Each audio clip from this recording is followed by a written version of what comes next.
In the Japanese culture, they call it kaizen, which is a constant commitment to lifetime learning and improvement. And I found that just kind of resonated with me when I read the book, The Toyota Way by Jeffrey Leichner. And that led me to a number of other books. And now that I look back here 30 plus years later, I realize that I've read about 500 business books over my career. Welcome to People Make Roofing, a call to action led by Roofing Talent America and RoofersCoffeeShop.com. We're tackling the industry's biggest challenges, from outdated misconceptions to the widening skills gap. Our mission? To show the next generation the true potential of roofing, including the diverse opportunities, endless growth possibilities, and a chance to make a lasting impact. Join us as we share unfiltered stories from the industry professionals across North America, inspiring and guiding the future of roofing. Hello, this is People Make Roofing. I am your co-host, Luke McCormack of Roofing Talent America. And I am your other co-host, Heidi Ellsworth with the Coffee Shops. And we are so honored to be here today with one of the leading roofing professionals. I have to tell, I've known for many years, Ken Kelly. And we are excited to talk to him about roofing and the future of roofing. Welcome to People Make Roofing, Ken. Thank you. I'm so happy to be here. Thank you both. So great. We would love to have you introduce yourself.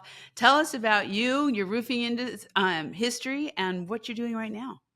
Okay, great question. So I'll start in the reverse order. I'm actually retired, but I'm still lurking around the roofing industry. When I retired 2 years ago, I just felt like there was a ton of experience and knowledge that was trapped up in my head, and it would be wrong to not help people in the roofing industry like so many had helped me when I was going through my journey. So going back to the beginning, I saw my dad fall off a roof in front of me, crushing both of his wrists coming right out of high school, took over the family business, ended up growing that from one employee who quit, by the way, and I had to do everything myself for the first couple of years, all the way to the point where we won Roofing Contractor of the Year, Microsoft's Visionary Award, sold to private equity, helped do some acquisitions, and really had a great career in roofing. Love this industry, and I can't wait to share some of my ideas about where we're headed here with you all.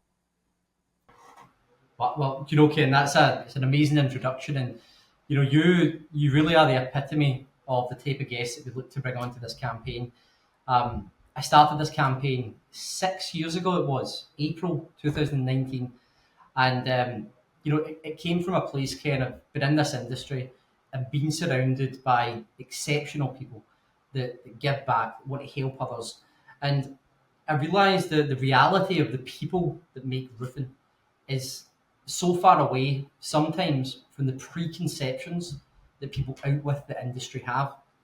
And when I came on this journey to shine the light on the industry and the people within it, it was really important to me to find people like you, because we want to get your story, we want to get your knowledge, your voice in front of school leavers, college leavers, teachers, parents, career guidelines counsellors.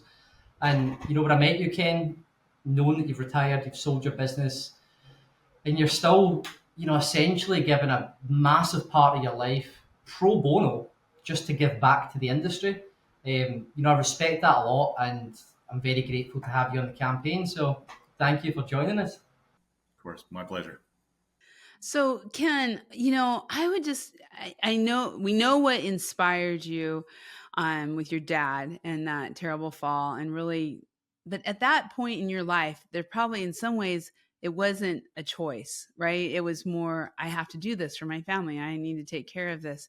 So as you got into roofing and started hiring more people after that one gentleman left, what were some of the things that really inspired you to continue and pursue this career with roofing, to stick with it? Because you could have gone different directions. Yeah, good question. It actually stems from before the accident. So as I was raised, my dad was a great roofer. From a technical standpoint, he knew roofing, but he didn't have the professional business training that would lead him to grow and sustain a larger company. So we kind of struggled growing up. Even though we were business owners, it was tough making payroll, and that was most weeks. And what I tried to do when I was going through my schooling is study things or take notes on things that were being taught to me that I could come home, show dad, and say, hey, if you try this, I think it'll help. I think it'll make it a better business. It'll give you more free time. You'll have more money, and all the things that we as entrepreneurs expect, right? We want more time, we want more security, we want more freedom. And it's not until we get into business that we realize we have less time, less security, and less freedom, as it's said in the book, The E-Myth by Michael Gerber. And I lived that, I saw it. And he just didn't have the capacity to implement those ideas. So when I had the chance to start changing things, I saw success. And that's where it led me to realize that in any industry, it really needs to be a balance, this dichotomy between trades knowledge and, if you're running the business, business knowledge. And so that's what I really attribute to where I am today. Just really understanding that you have to be good at both sides of the industry, business and the trade. Ken, that I find that very interesting. When we started this podcast, this campaign, it was all about shining a light on people like you to bring your message to the people who influence where young people go next. But then, with the type of guests that Heidi and I have been meeting, we've been getting really great business advice from CEOs, executives, business builders, and we've been sharing that with other people within the industry. And I know that probably in this year alone, you've been in front of, thousands of contractors. And, I always see two different people, the roofer who becomes a roofing business owner, or someone who's very much like a businessman that gets into roofing. In the way that you've done it with the Microsoft partnership and, having to really do it all yourself, it's an impactful story that's always stood out to me.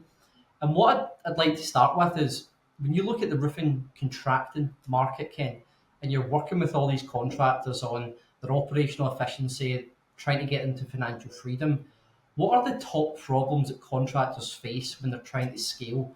What are the sort of main things that they just leave as an afterthought, or things that they never actually face or overcome? I'd love to start there with what you've seen as the biggest problems. Well, I've got two that come to mind immediately because it's almost industry wide. The first one is we have an inability to delegate. We want to control everything, and that's really just a visionary trait. And number two is we tend to make decisions based on emotions, not on fact. And the worst time to make a decision is when you're emotional. So let's start with that one. So many people don't know their numbers. They really don't know how they're performing. They know they're working hard. They're seeing roofs being installed. They see a little bit of cash in the bank. They have good relationships with both their customers, their vendors, and their employees. But at the end of the day, they get to a certain point. It's typically somewhere right around the $3 to $5 million range, and they can't seem to get past that, right? If they work super, super hard, and they might convince maybe some family members, a spouse, a brother, a cousin, to come and work with them, maybe a friend from high school or college.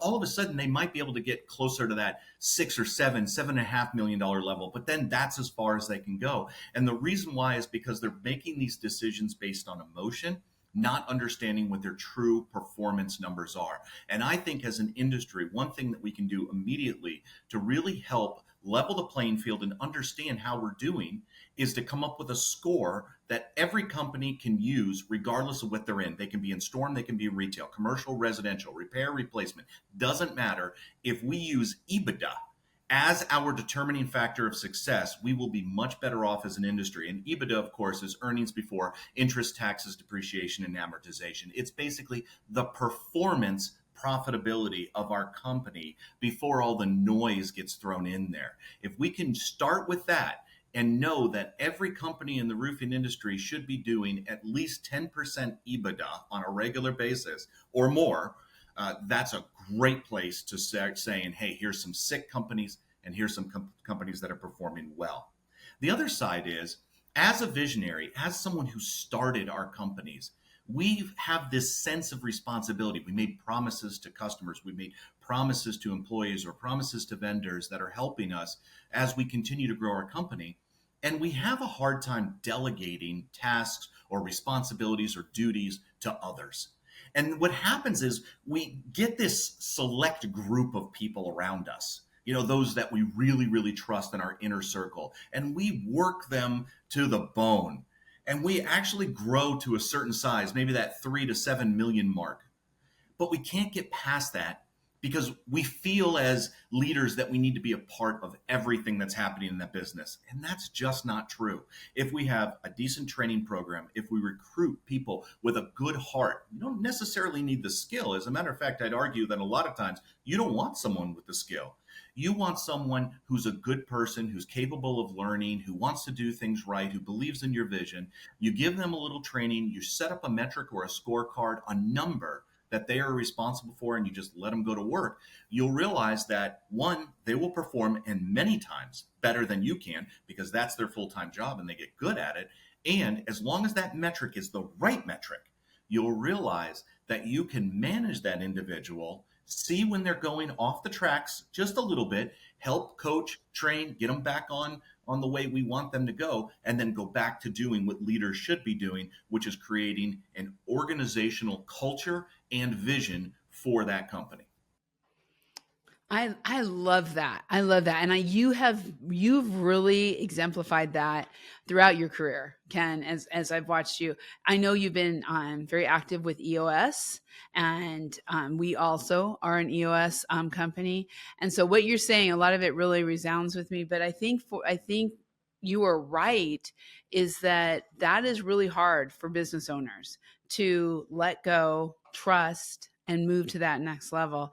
So what are some of the things that you did in your career and in your journey as a businessman to kind of take that step to really let go and trust your folks? And because I watched you go from very hands-on to that next level. And I'm always curious, how did you do that? Well, it's actually continuous training. In the Japanese culture, they call it Kaizen, which is a constant commitment to lifetime learning and improvement. And I found that just kind of resonated with me when I read the book, The Toyota Way by Jeffrey Leichner. And that led me to a number of other books.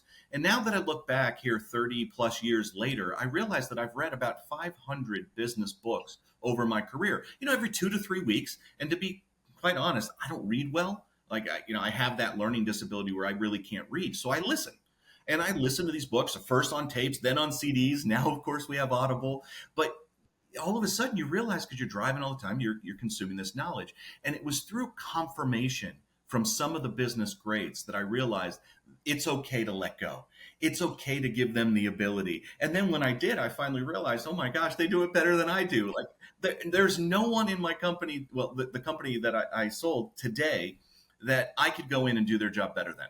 It's not that way anymore, right? I know when something's not right, and I know how to coach, or I know where to go to get the training that they need, but I couldn't do that, right? That's what's great about it. We are elevating those around us to be the best that they can be, and in the end, it helps the whole organization.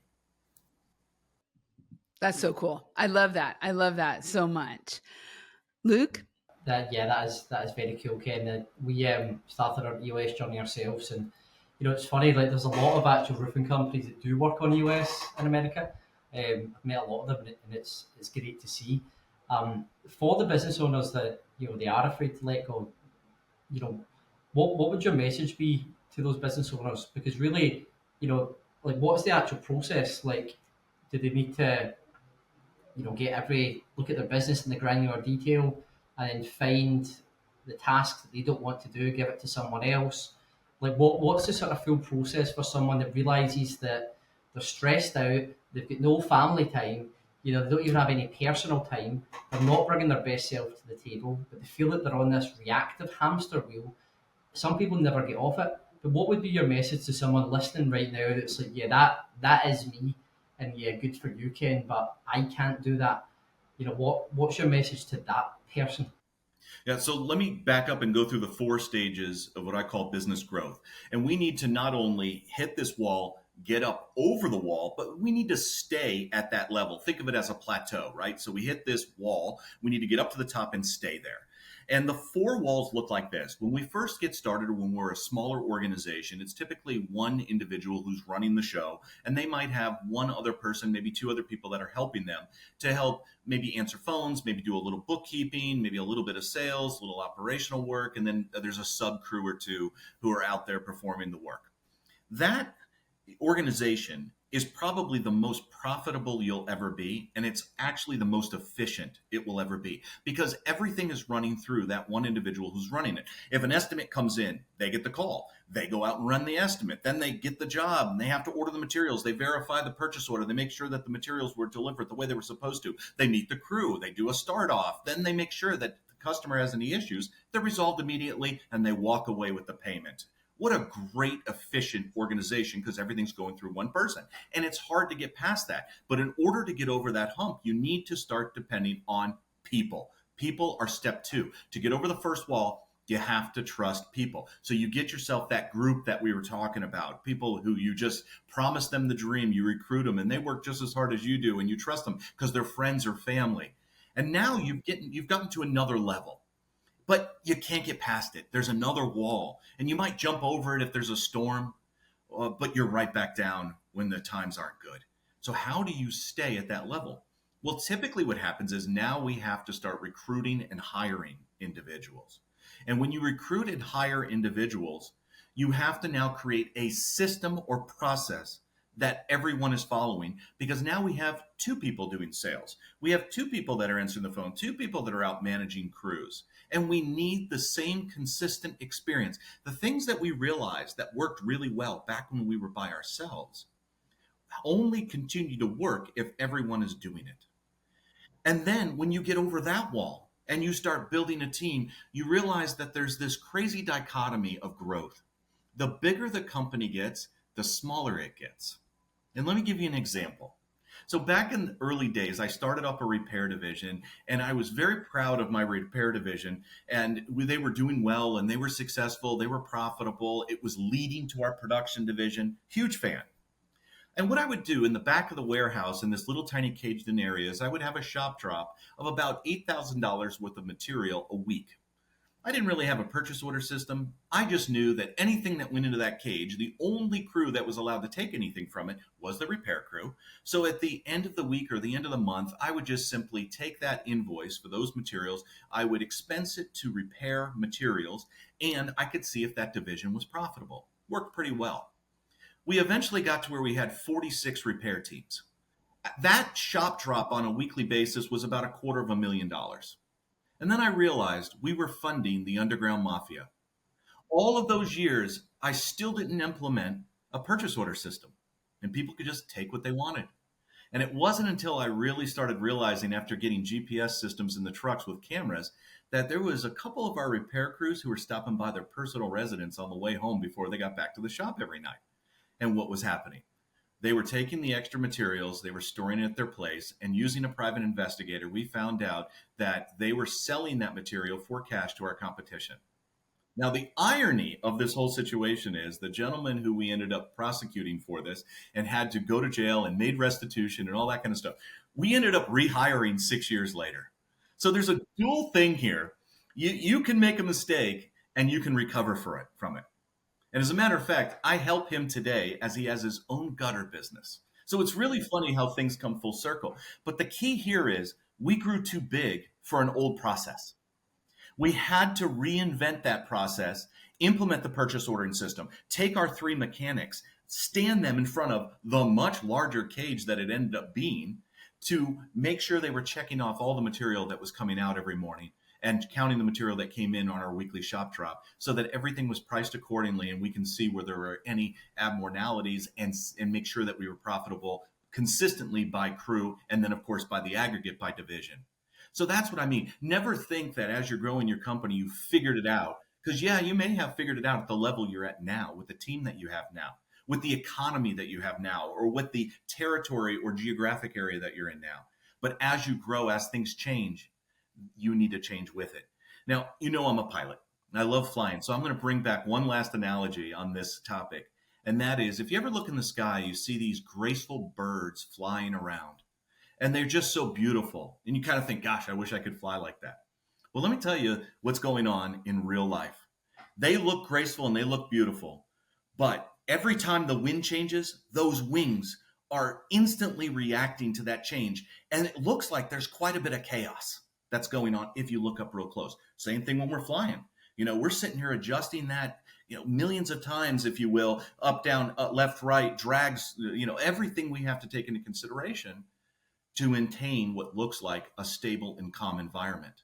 And that's what it's like to be a leader of any company, not just roofing. Roofing, especially because we have a lot of variables. We have material delays, we have weather issues, customer changes, we have all kinds of things we have to deal with. And yes, you can never just coast. You can't just throttle back and think the company's going to continue to run forever. You don't have to be there every day. That's not reality. Eventually your team will leave, competition will take you out, and this wonderful, incredible creation, this business that you made, will unfortunately start to fail. You're just always going ready. You've always got ammo, Ken, and every time I speak to you, it's like a free mentorship session. I agree. I agree. I'm thinking about my own business and our own leadership team meeting coming up and how this all works into it. I love it, Ken. And I think one of the things that I really enjoy hearing all of this and what you're doing now, helping other people and consulting. And I know you're doing tons with Owens Corning, but one of the things that I think has had you really stand out during the time I've known you is just your love of technology and your embracement of technology, from winning a Microsoft award to everything that you've done. And I think there's a lot of young people out there who look at roofing and they think, not for me. It's the trades. It's not, I'm into robotics. I'm into all of these different things. What's some of your advice to some of those young people coming in who really are technology forward on the opportunities in roofing? Well, first of all, this is interesting. Since the 1960s, there's been a push to go to college.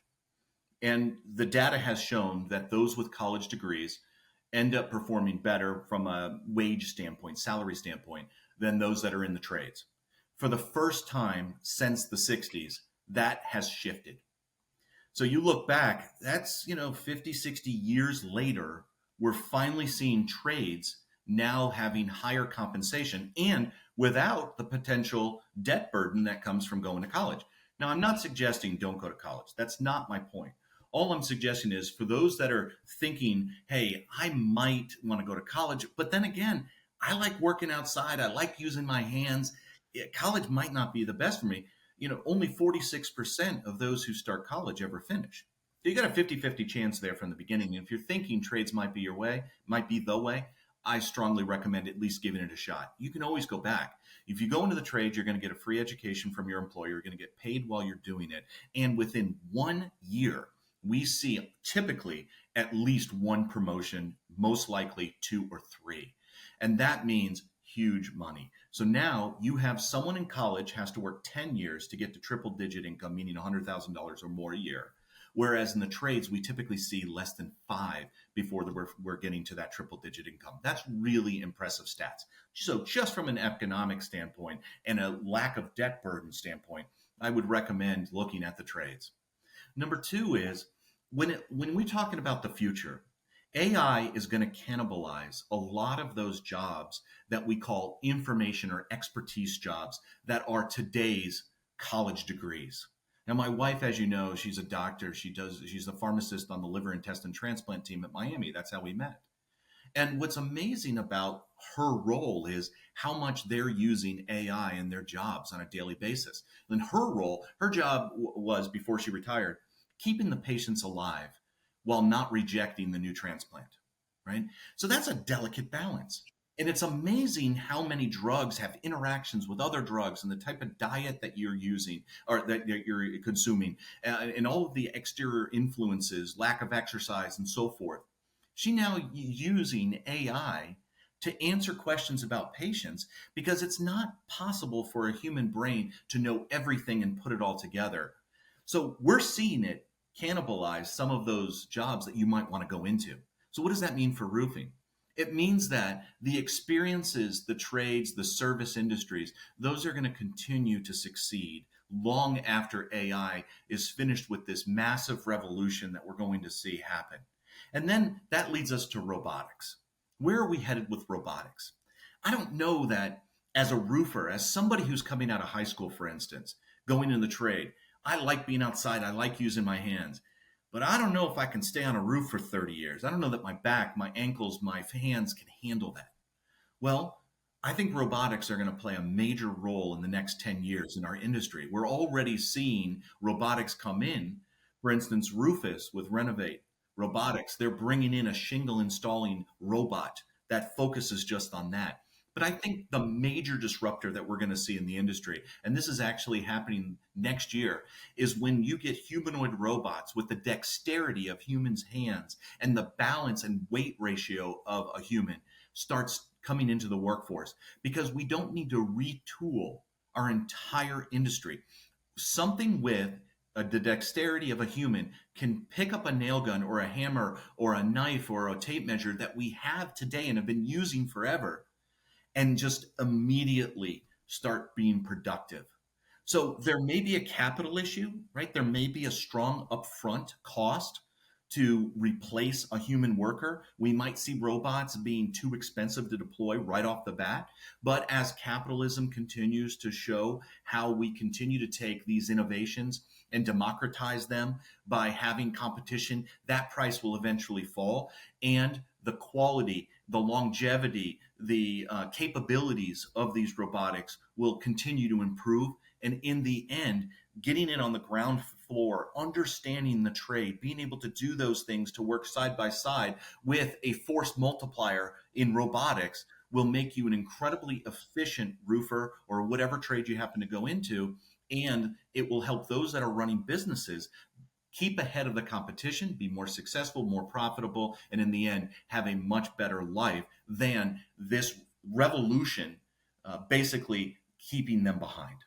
And when you, so, part of what we want to do, Ken, is take short clips from these interviews and share it with teachers, parents, career guidance counsellors, to these young people that, I think people are starting to come on. They're seeing the disparity between the debt and the speed of progression. And I think that because of the image, we do still have a way to go to bridge that gap between the influencers of the young people themselves, and their industry. If you were sitting in front of a big group of teenagers right now who didn't really know where they wanted to go with their life, and they think of roofing, they think, well, I don't want to be a roofer. What would your message be to them? That's a great question. I'm going to defer to somebody that I have a lot of respect for, and that's Elon Musk.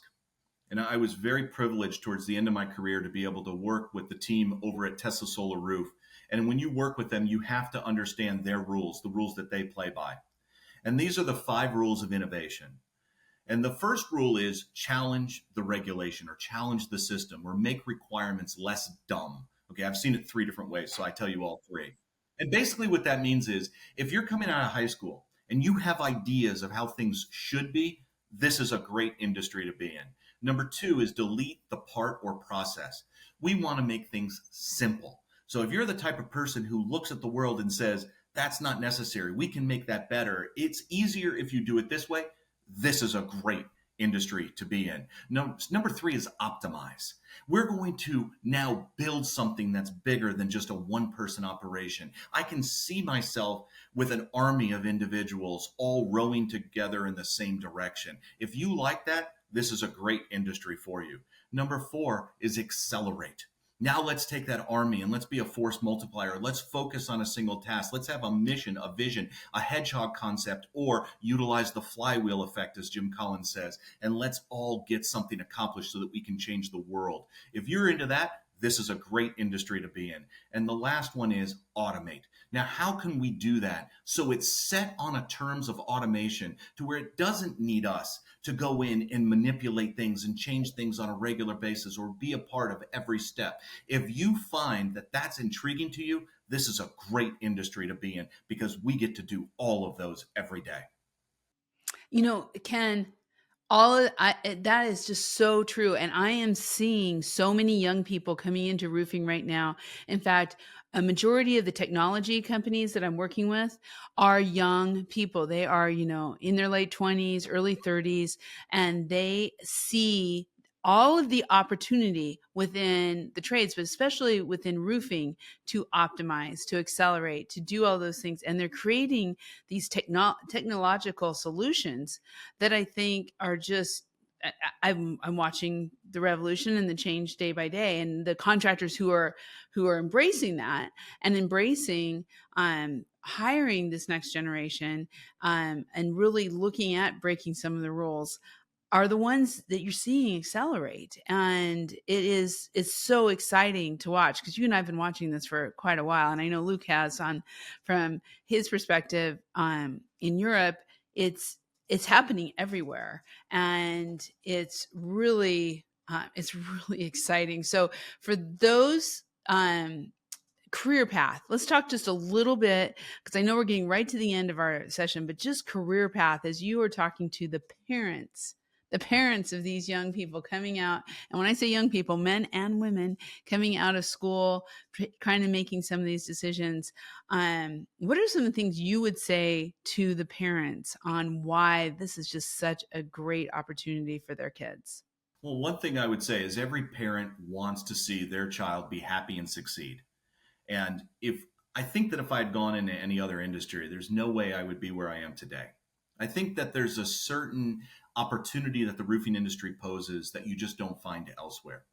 And I actually had the opportunity to do this because there was a strong construction program in my hometown in all of the high schools. And I would go in each year and I would talk to the high school students, and I would get this question. And one time I was asked to come in, do career day, where they had the student, seniors, and their parent, usually the mother, that would come in, and they would sit down, and I would get peppered with these type of questions. And so what I did in many of those instances is I just told a story. I said, as I was going through and building a business, and we, hundreds of employees and millions of dollars in revenue, there's a lot of headaches that come with that. Where was my happy place? Where is the one place that I could go to and just kind of relax and just feel calm and become happy and feel like we're being productive? And that was on the roof. Even as president of the company with multiple locations, hundreds of employees, I loved being on the roof. There's something rewarding with putting in an honest day's work, being able to look back and see your hard efforts into something that's going to provide safety and protection for others and get paid for it. Like there's just something about that made me happy. And what I started realizing is roofers tend to be more satisfied in life, better fathers, mothers, brothers, sisters, children, whatever you want to look at metric wise. They tend to be better in society than many others that went after this maybe dollar sign or a career that they thought would produce something that ended up not. Like there are lawyers who are leaving they have law degrees. They made money. They're leaving law because of how horrible it makes them feel having to constantly be in a state of argument with others. And what's interesting is I have a brother-in-law who I'm amazingly proud of, who was just this incredible attorney. And he left it. And what is he doing now? He's a construction manager for the largest home builder in the United States, and he could not be happier. Like, I love getting together with him. We have a blast. I've seen the transformation. So I know that it works. And that's what I would suggest. Love it. Love it. Yeah, there's a lot to unpack there, Ken, from everything you've said. But, as always, with every interaction you come to, you bring so much value. And, our promise is to be the vehicle to take your voice to the industry, to people outside the industry, to give some advice to them within it, and to shine a light on it for those out with it. So, as always, Ken, thank you so much for your insights, and look forward to having you on another time soon. Yeah.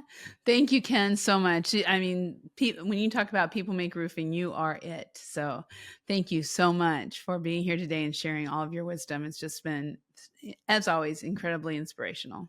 Well, I appreciate the opportunity. And if anyone has any questions or would like to do a deep dive in anything that I said, they're more than welcome to reach out to me. My website is mrkenkelly.com. Happy to take this offline and chat a little more. Love it. Appreciate you, Ken. Thank you. Be sure for everyone out there to check out all of the People Make Roofing web podcasts that we have out there. They are all over Luke's LinkedIn. I tell you what, you can engage, you can get into conversations, all kinds of information. So be sure to check out Roofing Talent of America, both on LinkedIn, the website, everywhere else, Luke. And of course, Roofers Coffee Shop, we have it right there under podcasts. Check out People Make Roofing, and also on all of the podcast channels. Be sure to set your notifications so you don't miss a single episode. And thank you for listening, guys. We've got more tremendous guests like Ken Kelly coming up soon, so stay tuned for more, and we will see you then. See you then. Thank you. Thanks for listening to People Make Roofing. Together with Roofing Talent America and RoofersCoffeeShop.com, we hope to shape the future of our industry. Share this episode and keep the conversation going, because people truly make roofing.